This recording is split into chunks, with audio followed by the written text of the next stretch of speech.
Hey everyone, DC of LXP here.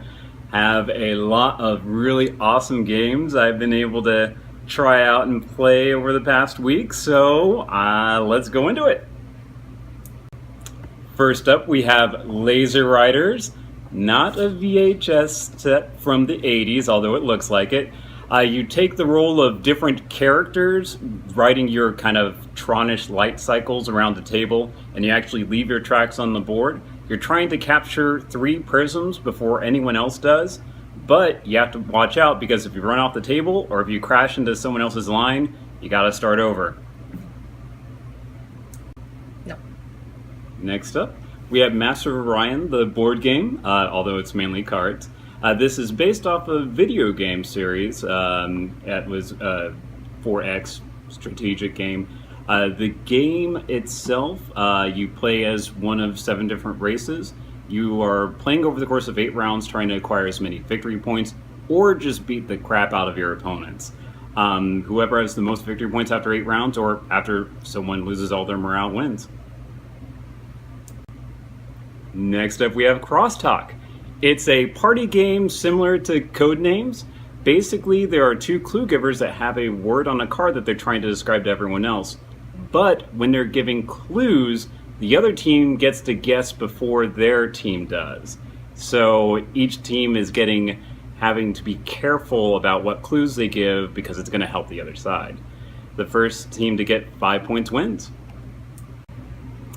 Another trip back into the past, you got Flipshifting, a little bit like Gallica. It's a cooperative game, dexterity based, where everyone has little ship coins where they're trying to flip them onto the enemy fleets of cards that are encroaching onto the city. You have to kill them before they kill you, and once you've killed all the enemy ships, you got one last chance to flip it into the mothership and try to destroy them all for good. Not like that though. Paramedics Clear is a real-time competitive game where you're each paramedics trying to save different patients that you have on your gurneys. However, they do need an app to use this.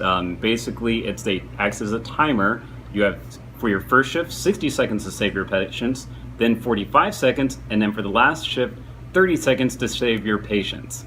Whoever ends up getting the most people to the hospital wins, but if you don't save your patients, they go to the morgue and they count against you, so let's not do that.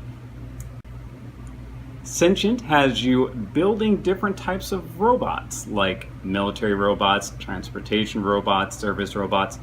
You roll dice onto your board and they are all a specific color, and then when you get your bots, they affect the numbers on the dice that you've rolled.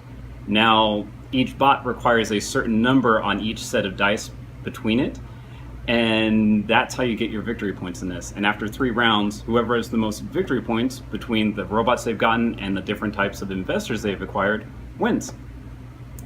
Last but certainly not least, Cities of Splinter may look a little familiar, but we finally got copies of this in.